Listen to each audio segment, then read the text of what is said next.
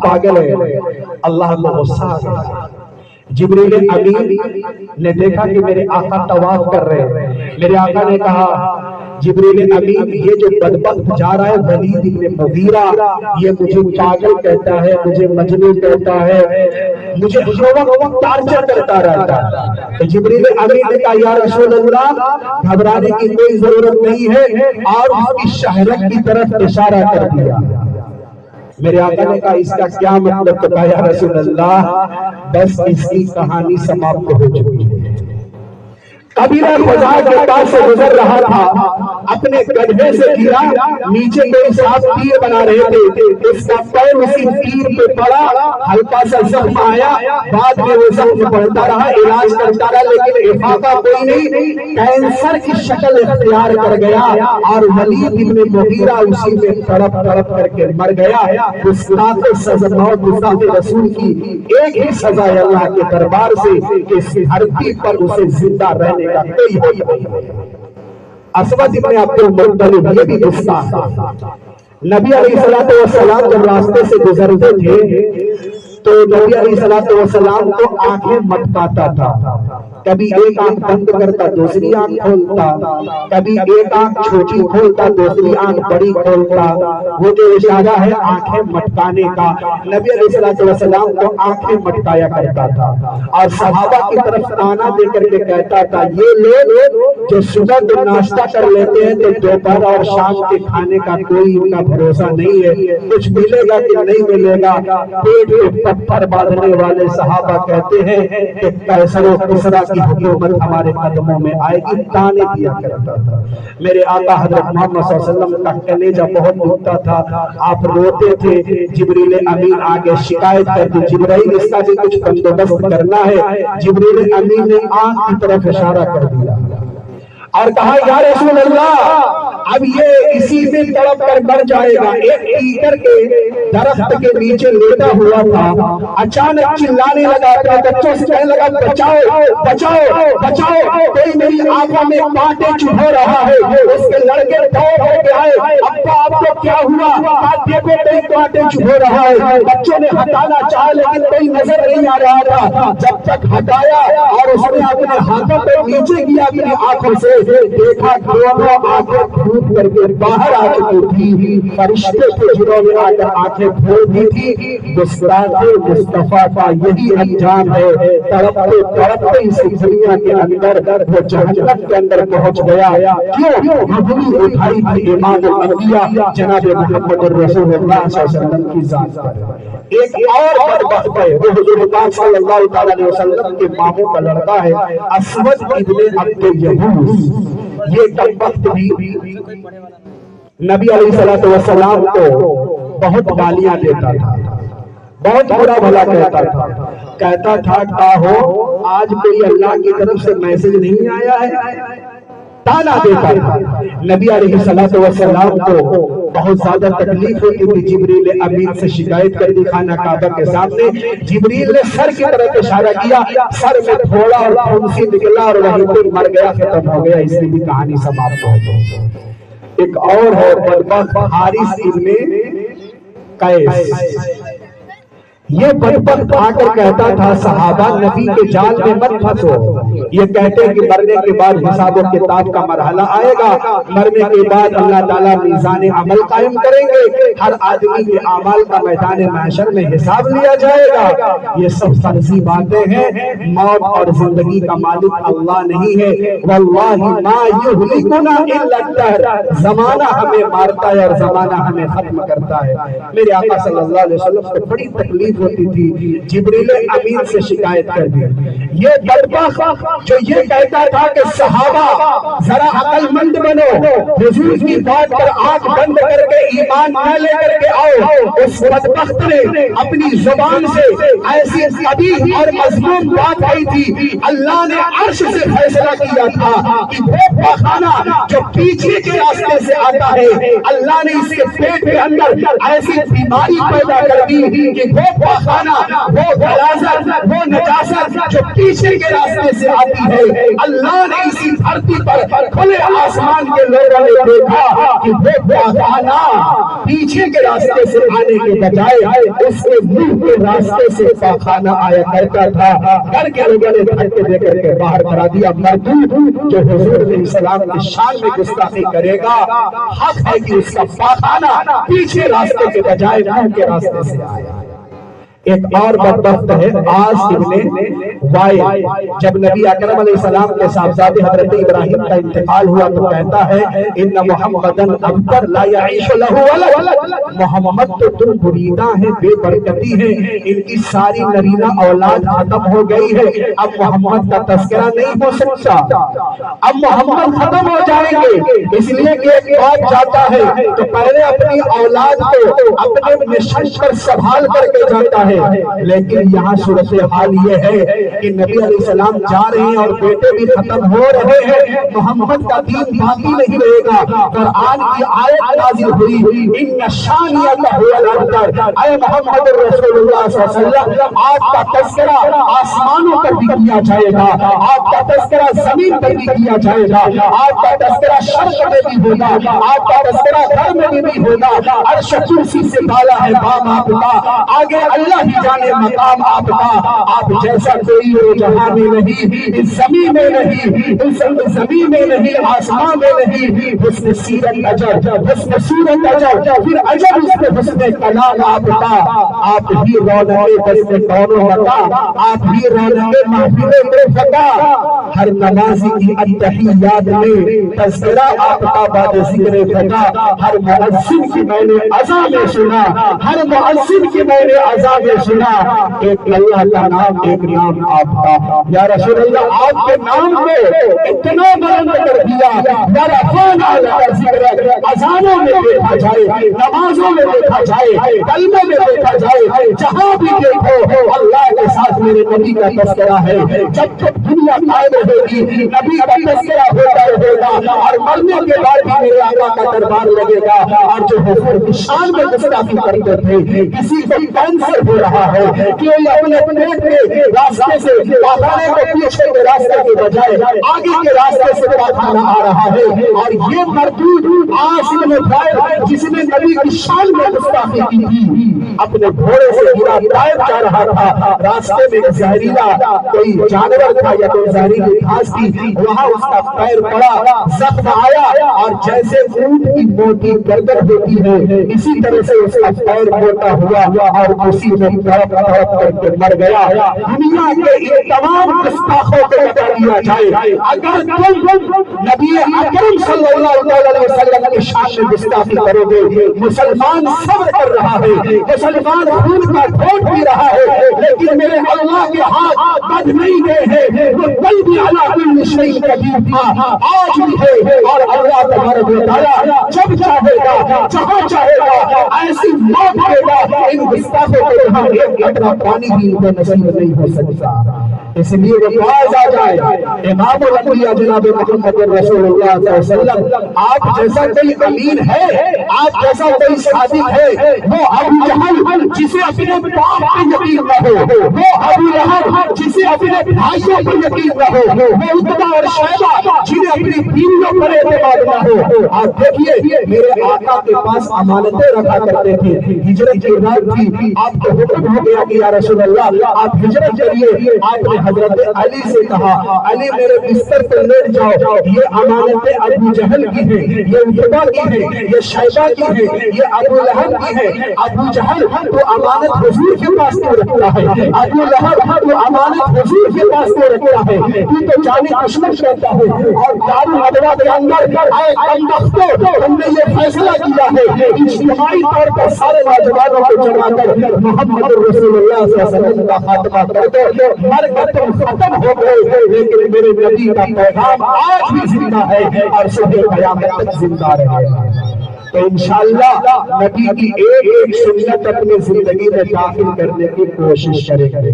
جو حضور کی شان میں گستاخی کرے گا کبھی ہم اس سے دوستی کا ہاتھ نہیں بڑھا سکتے، لیکن افسوس یہ ہے کہ ہمارے نوجوان نبی اکرم صلی اللہ علیہ وسلم کی پاکیزہ سنت اپنے چہرے پہ سجانے کے لیے تیار، داڑھی کیوں نہیں رکھی جاتی؟ بیوی کو خوش کرنے کے لیے۔ اس کا مطلب یہ ہے کہ بیوی کی محبت حضور علیہ السلام کی محبت پہ غالب آ جائے۔ اگر ہم عاشق رسول ہیں اور ہمارے چہرے پہ داڑھی نہیں تو پھر کیسے عاشق رسول ہیں؟ عشق رسول کا تقاضا تو یہ ہے کہ سر الگ ہو سکتا ہے لیکن داڑھی چہرے سے ہٹے۔ ایک نوجوان کہنے لگا کہ ہم نے 39 مرتبہ امتحان دیا، ٹیسٹ دیا، ہر مرتبہ ہمیں پاس کر دیا گیا، ہر مرتبہ پاس کر دیا گیا، لیکن آخر میں یہی شرط آتی کہ تیرے چہرے پہ داڑھی ہے تمہیں جاب کے لیے نہیں رکھا جائے گا۔ اس نے کہا دنیا کی ان ہزاروں جاب کو اپنے پیروں کی ٹھوکر پہ رکھتا ہوں، مجھے دنیا کے مالوں کی کوئی تمنا نہیں ہے، میرا خالق و مالک میرا اللہ ہے، کماؤں گا اور پیسے حاصل کروں گا تو نبی کے چہرے کے ساتھ حاصل کروں گا۔ جب 40ویں مرتبہ ٹیسٹ دیا اور جواب اس کا یہی آیا کہ سر الگ ہو سکتا ہے لیکن چہرے سے داڑھی نہیں اتر سکتی، تو جو مینیجر تھا اپنی کرسی سے اتر گیا اور سینے سے لگایا اور کہا اپنے نبی کے وفادار ایسے ہوا کرتے ہیں۔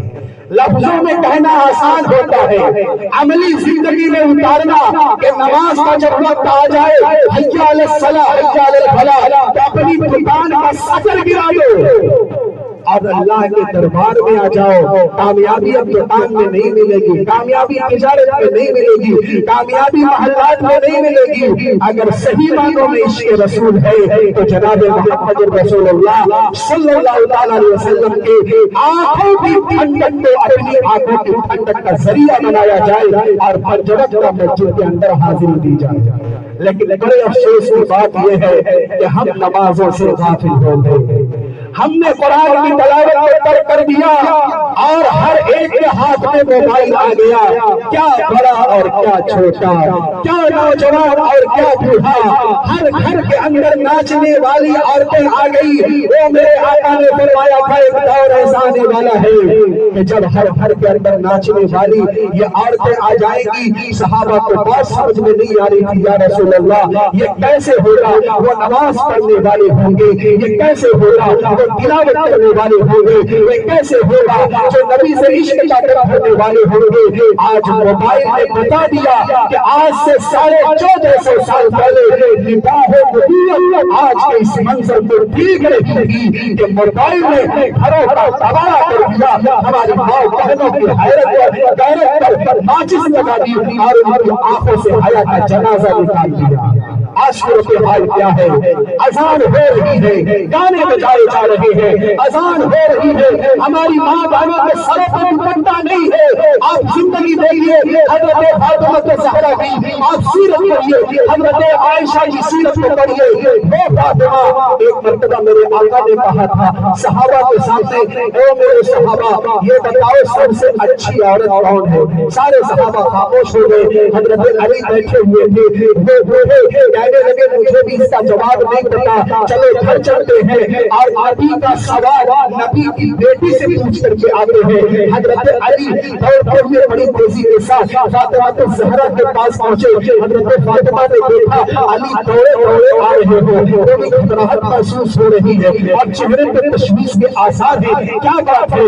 حضرت فاطمہ الزہرا نے کہا میرے شوہر اللہ مجھے اچھا رکھے، یہ گھبراہٹ کیسی ہے، یہ پریشانی کیسی ہے، تشویش کی کوئی بات تو نہیں ہے. حضرت علی نے کہا حضرت علی نے کہا نبی کی بیٹی فاطمہ، نبی نے اپنے دربار میں ایک سوال کیا ہے اور کوئی جواب نہیں دے پا رہا ہے. جو بھی جواب دے رہا ہے وہ جواب سوال کے مطابق نہیں ہے. آگے آؤ میرے پاس تو ہی جواب بتا دے. نبی کا سوال ہے اور نبی کی بیٹی کا جواب ہے. حضرت فاطمہ نے کہا علی آپ سوال پوچھئے. کیا کہا ابا نے؟ کہا تیرے ابا نے سوال کیا ہے اس کائنات کی سب سے اچھی عورت کون ہے، اس کائنات کی سب سے بہتر عورت کون ہے، اس کائنات کی قابل مبارکباد عورت کون ہے؟ حضرت فاطمہ الزہرا نے کہا وہ عورت ہے، وہ عورت ہے اس کائنات کی سب سے اچھی عورت جو خود کو غیر عربوں کو بھی نہ دیکھے اور نہ کوئی غیر مرد اس عورت کا سر دیکھے یا اس عورت پر اس کی نگاہ پڑے. اپنے آنکھوں کی خود حفاظت بھی کرتی ہو اور اپنے جسم کی بھی حفاظت کرتی ہو. یہ جواب لے کر کے گئے، کہنے لگے یا رسول اللہ مجھے تو نہیں آ رہا تھا، یہ جواب فاطمہ الزہرا نے بتایا ہے. تب میرے آقا نے کہا فاطمہ تو میرے جیون کا ٹکڑا ہے.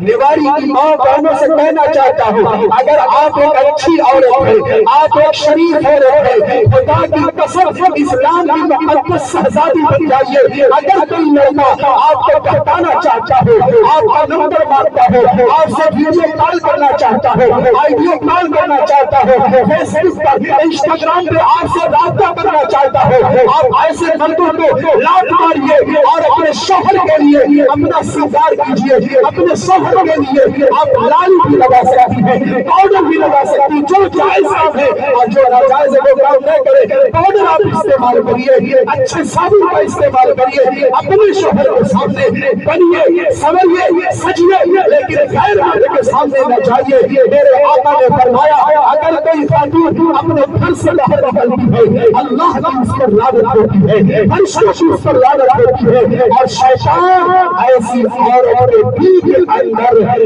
گندے گندے خیالات لاتا ہے.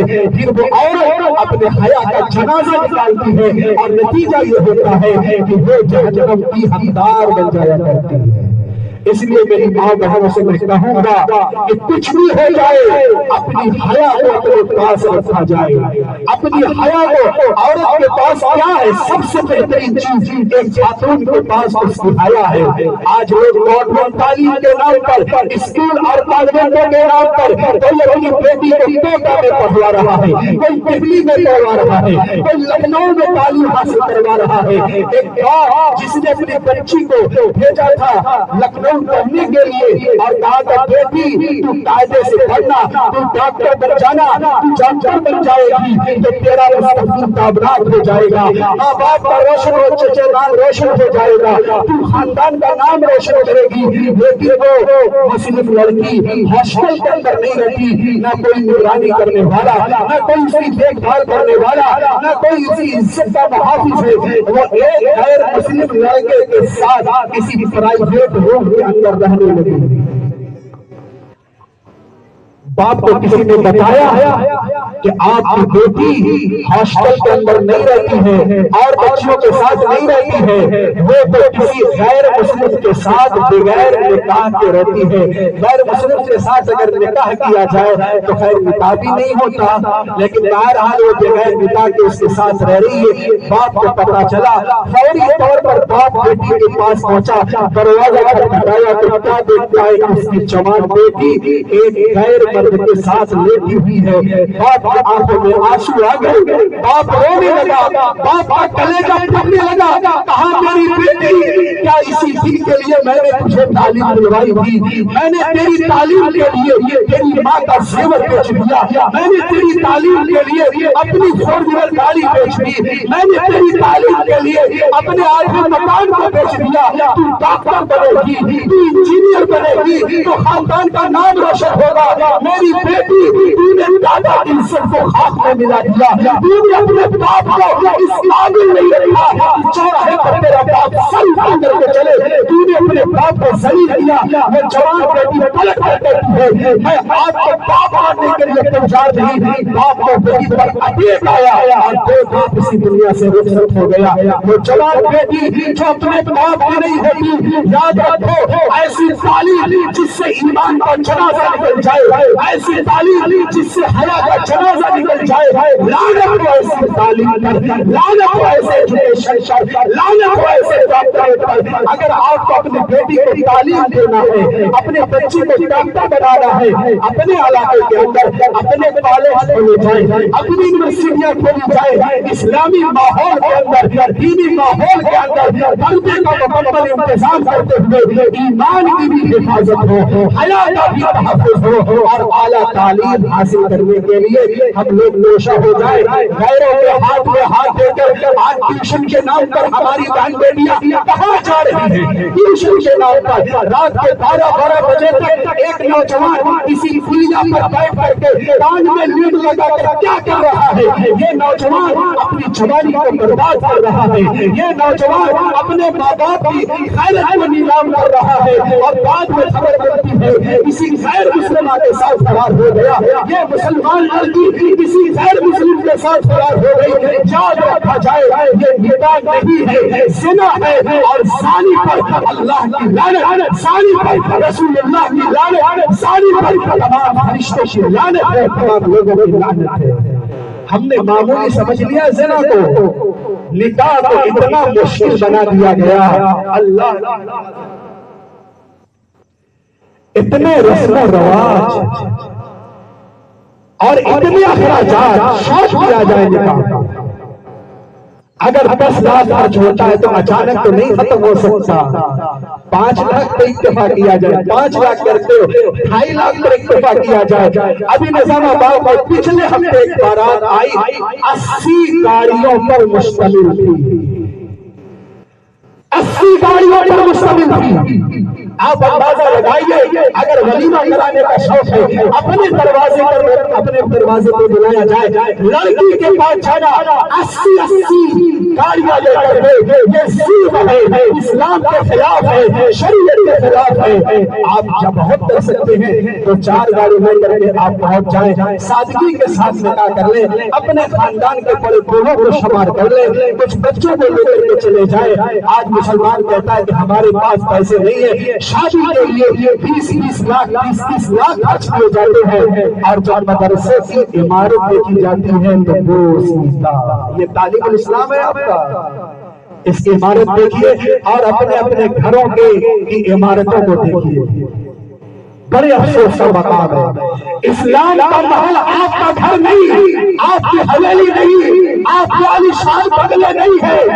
اسلام کا محل جنہیں قرار دیا گیا ہے، یہ آپ کا تعلیم الاسلام ہے، یہ آپ کا ریاض العلوم بریلی ہے، یہ بیت العلوم ہے، یہ دیگر تمام مدارس اسلامیہ یہ اسلام کے محافظ ہیں. آج غیر مسلموں کو ہمارے مکان سے کوئی تکلیف نہیں، ہمارے دکان سے کوئی تکلیف نہیں، ہمارے کاروبار سے انہیں کوئی الرجی نہیں. دنیا کی ساری دولت ان کے پاس ہے. اگر انہیں تکلیف ہے تو انہی مدارس اسلامیہ سے ہے. داڑھی ٹوپی والے بزرگ مسجدوں اور نوجوانوں سے ہے، اور ان چمکتی دمکتی ہوئی مسجدوں سے ہے، اور مدرسوں میں پڑھنے والے یہ چھوٹے چھوٹے معصوم بچوں سے ہے۔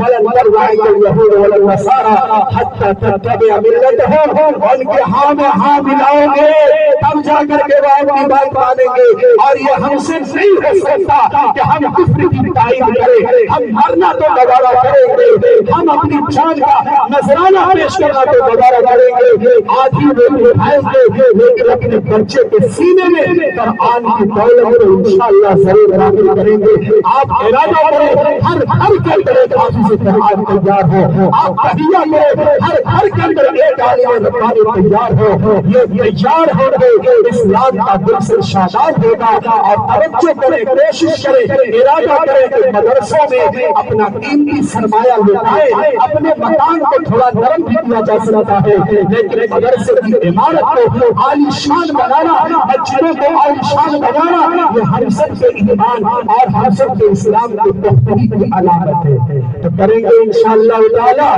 ایسا مدرسہ ہو دیکھ کر طبیعت خوش ہو جائے، معلوم یہ ہو جہاں کے نوجوانوں نے اسلام کو اسلام سمجھا ہے، مدرسوں کو مدرسہ سمجھا ہے، مسجدوں کو مسجد سمجھا ہے، علماء کو اپنے سر کا تاج بنایا ہے۔ جب ایسا ہم کریں گے تو انشاءاللہ یہ دن دور نہیں، اسلام کی عظمت رفتہ کی بحالی ہو جائے گی اور اسلام کا گلشن پھر سے شاداب ہو جائے گا۔ تو خیر، آج ہمارے نوجوان بڑی تیزی کے ساتھ تباہی کے بہانے پہ چلے گئے، غیر قومیں ہمارے خلاف پلاننگ بنا رہی ہے، سازش کر رہی ہے، لیکن ہمیں اس کا کوئی احساس نہیں۔ اب بھی ہم مسجدوں میں حاضری دینے کے لیے تیار نہیں ہیں، اب بھی ہم اپنے ماں باپ کی خدمت کرنے کے لیے ان کے پاؤں دبانے کے لیے تیار نہیں ہیں، اب بھی ہمارے گھرانوں کی جوان بیٹیاں بازاروں کی زینت بننے سے باز نہیں آتی۔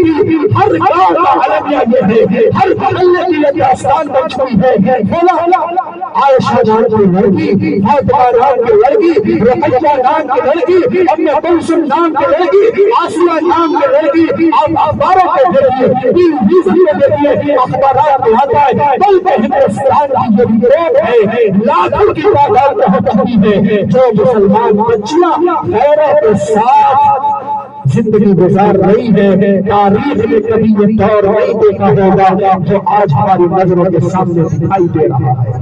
اللہ کے نبی صلی اللہ علیہ وسلم نے بار بار صحابہ کرام کو اسی ایمان کے بنانے کی محنت کرائی تھی اور کہا تھا کہ آگ میں جل جانا گوارا کر لینا، سولی میں چڑھ جانا گوارا کرنا، اور تمہارے جسم سے ٹکڑے ٹکڑے کر لیے جائیں، یہ گوارا کر لینا، لیکن میری ماں بہنوں کبھی بھی اپنے ایمان کا سودا مت کرنا۔ اے نوجوانوں، کبھی بھی اپنے ایمان کا سودا نہ کرنا۔ میرے آقا سے کہا گیا تھا اگر آپ کو خوبصورت لڑکی چاہیے اس کا انتظام کر دیا جاتا ہے، آپ کا دماغ اگر بگڑ گیا ہے تو ماہر ڈاکٹر سے اس کا علاج کر دیا جاتا ہے، لیکن آپ تبلیغ سے باز آ جائیے۔ میرے آقا نے کیا کہا تھا، تمہیں معلوم ہونا چاہیے اگر میرے بائیں ہاتھ پر سورج رکھ دیا جائے اور بائیں ہاتھ پہ چاند رکھ دیا جائے تو میں محمد رسول اللہ اسلام کی تبلیغ سے کبھی باز نہیں آؤں گا۔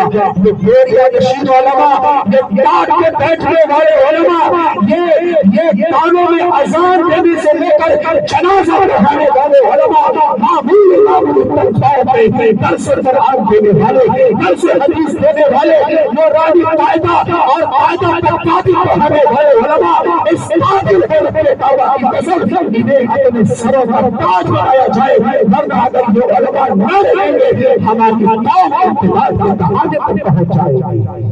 تو اس لیے آج کے اس فتنت دور میں ہر نوجوان کوشش کرے کہ اپنے آنکھوں کی حفاظت کرے گا انشاءاللہ تعالی، اپنے آنکھوں کی حفاظت کرے۔ جو وقت مجھے دیا گیا تھا وہ تقریباً پورا ہو رہا ہے، تھوڑی سی اور بات کر کے اپنی گفتگو ختم کر دیتا ہوں۔ آج کل جو فتنے کا دور ہے وہ موبائل، اس فتنے کے دور میں جو موبائل کی ہلاکتوں سے اپنے آپ کو بچا لیا، اپنی نگاہوں پر قابو رکھ لیا، وہ انشاءاللہ کامیاب ہو جائے گا، اور جو اس موبائل کے سیلاب میں بہ گیا وہ بہتا چلے جائے گا۔ کتنے نوجوان ہیں ہزاروں سیٹنگ کیے ہوئے ہیں، رات بھر انہیں نیند نہیں آتی جب تک فلمیں دیکھ نہیں لیتے۔ ہماری ماں بہنوں کا بھی یہی حال ہے، ہماری مائیں بہنیں سیریل میں مبتلا ہو۔ جتنے سیریل چلتے ہیں چاہے انڈیا کے ہو یا پڑوسی ملک کے، ساروں کا ٹھیکہ ہماری ماں بہنوں نے لے لیا ہے۔ اب منتشا نام رکھنے لگی سیریل دیکھ کر کے، اب لائبہ نام رکھنے لگی سیریل دیکھ کر کے، اب نام رکھنے لگے آیا یہ بھی سیریل دیکھے، کوئی نام درست نہیں ہے۔ منتشا ہو سکتا ہے کہ یہاں بھی کسی کا نام ہو، بڑا اچھا لگتا ہے، کہتے مولانا صاحب آپ کو پتا نہیں، آپ کا مطالعہ کم ہے، قرآن نہیں پڑھتے ہو۔ وَتُعِزُّ مَن تَشَاءُ وَتُذِلُّ مَن تَشَاءُ۔ اللہ جسے چاہتا عزت دیتا ہے، اللہ جسے چاہتا ذلت دیتا ہے۔ تو ایک وقت ہم نے کہا کیا آپ کی بیٹی بھی عزت دیتی ہے اور ذلت دیتی ہے؟ اللہ کے لیے تو یہ درست ہے، وہ مالک کل ہے، وہ مختار کل ہے، وہ علی کل شیء قدیر ہے، وہ آسمان کا خالق، وہ زمین کا خالق، وہ 18,000 مخلوقات کا کھلانے والا، وہ تو پاورفل ہے، کوئی اسے روک نہیں سکتا۔ اگر وہ بارش نازل کرنے پہ آ جائے اور اگر وہ قحط پر آمادہ ہو جائے تو کوئی بارش کا ایک قطرہ زمین پہ نہیں لا سکتا، وہ پاورفل ہے، کوئی اسے روک نہیں سکتا۔ اگر وہ پاورفل آپ اپنی بیٹی کے لیے منتشا رکھیں گے، جو چاہے گی نہ کوئی اس کا ہاتھ روک سکتا ہے، نہ اماں روک سکتی ہے، نہ ابا روک سکتے ہیں، نہ استاذ روک سکتے ہیں، نہ استاذی منع نہ استانیہ منع کر سکتی ہے۔ اس کا مطلب یہ ہوا اس کے دل میں جو آئے گا وہی کرے گی، اس کے دل میں جو آئے گا وہی پکائے گی، اس کے دل میں آئے گا وہاں جائے گی۔ تو منتشا کا معنی اگر دیکھا جائے علماء کرام کی موجودگی میں بتا رہا ہوں، جسارت کر رہا ہوں، اگر غلطی ہوگی تو اصلاح فرما دیں گے۔ منتشا کا ترجمہ اگر مخلوق کے اعتبار سے کیا جائے اپنی مادری زبان میں تو ایک نمبر کی اپن پکتی کے معنی میں آئے گا۔ ایک نمبر کی اپن پکتی، کتنی لڑکیاں بھاگی ہیں گھروں کے ساتھ، بعد میں نام معلوم کیا گیا منتشا کا۔ کوئی بات نہیں، اپن پکتی تھی ابا کی نہیں مانتی تھی، اپن پکتی تھی اپنے دادا کی نہیں مانتی تھی، اپن پکتی تھی اپنے بڑی بہن کی نہیں مانتی تھی، استاذ کی نہیں مانتی تھی، اور منتشا نام رکھو اور بھاگنے والی ہمارے گھروں میں تیار ہو جائے۔ اور ناموں کے معنی ہیں وہ بعد میں کسی اور موقع پر بتایا جائے گا۔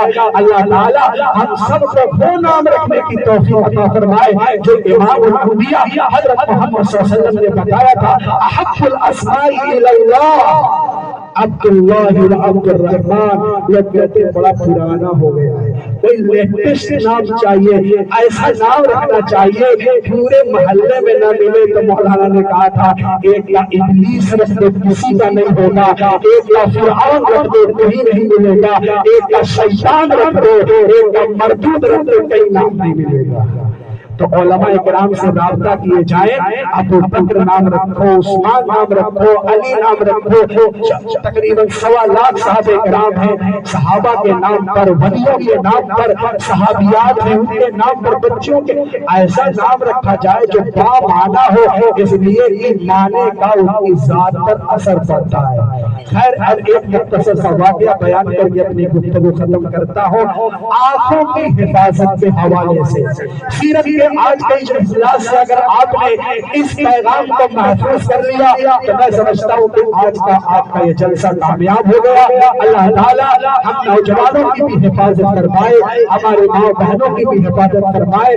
آج کے اس دور کا جو سب سے بڑا گناہ ہے وہ آنکھوں کی حفاظت نہ کرنا ہے، آنکھوں کی حفاظت نہ کرنا۔ کیوں؟ اللہ کا خوف جاتا رہا، اللہ کا ڈر دل سے نکلتا رہا۔ حدیث پاک کے اندر آتا ہے، حضرت جابر بن عبداللہ رضی اللہ تعالیٰ عنہ فرماتے ہیں ایک صحابی حضرت ثعلبہ بن عبد الرحمن یہ حضور علیہ السلام کی خدمت کیا کرتے تھے۔ آپ نے کہا کہ ثعلبہ جاؤ مارکیٹ سے کوئی سامان لے کر کے آؤ۔ ثعلبہ جانے لگے، گلی سے گزر رہے تھے تو دیکھا ایک عورت اندر غسل کر رہی تھی۔ کھڑکیاں نہیں تھی، جنگلے نہیں تھے، پردے کا انتظام نہیں تھا، وہ عورت اندر نہا رہی تھی، صرف اچکتی ہوئی نگاہ پڑ گئی، گناہ کا کوئی ارادہ نہیں تھا، لیکن آنکھوں سے آنسو کی برسات ہونے لگی، رونے لگی اور اللہ سے کہنے اپنے ایمان کی بنیادوں کو کھوکھلا کرتا ہے۔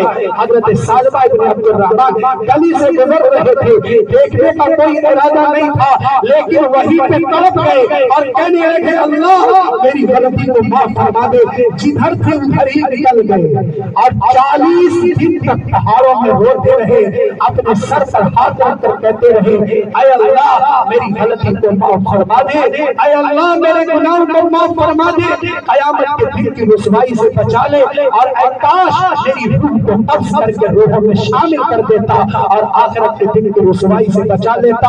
40 دن پورے ہوئے، حضرت جبرائیل تشریف لائے، کہنے لگے یا رسول اللہ اللہ نے عرش سے آپ کو سلام بھیجا ہے، عرش سے آپ کو سلام بھیجا ہے یا رسول اللہ، آپ کا ایک امتی پہاڑوں میں چھپ کر کے اللہ کے سامنے رو رہا ہے۔ پہاڑوں میں چھپ کر کے آپ نے حضرت عمر سے کہا اور سلمان فارسی سے کہا جاؤ تلاش کرو، یہ دونوں بڑی تیزی کے ساتھ گئے، راستے میں ایک چرواہا صفا نام کا ملی، حضرت عمر نے اس سے پوچھا ایک نوجوان کی تلاش ہے، وہ چرواہا کہتا ہے کہ اچھا تم اس نوجوان کی بات کرتے ہو جو نوجوان اللہ کے خوف سے بھاگا ہے۔ حضرت عمر نے کہا تجھے کیسے معلوم؟ کہا 40 رات سے دیکھتا ہوں، جب رات کے 12 بجے ہوتے ہیں وہ آتا ہے اور پہاڑ کی چوٹی پہ کھڑا ہو کر اپنے دونوں ہاتھ اپنے سر سے رو کر چیختا ہے اور چلاتا ہے، اس کا پورا گریبان آنکھوں سے سر ہو جاتا ہے، نہ اسے بھوک کی ضرورت محسوس ہوتی ہے، وہ پیاسا تڑپتا ہوا ایک ہی بات کہتا ہے اللہ میری آنکھوں سے ایک غلطی ہو گئی ہے، میری آنکھوں سے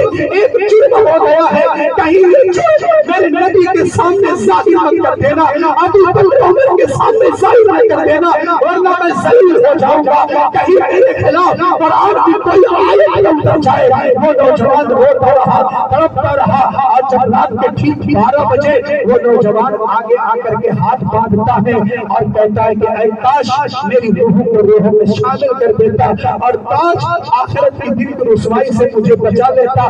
پیچھے سے حضرت عمر نے اس کو پکڑ لیا، وہ رو کر کے کہنے لگا عمر معاف کرنا، کیا میرے آقا کو خبر لگی؟ کہا مجھے تو اس کی اطلاع نہیں ہے۔ اس نوجوان نے کہا جب میرے آقا امامت کے مسئلے پہ کھڑے ہوں گے تب مجھے اطلاع کر دینا۔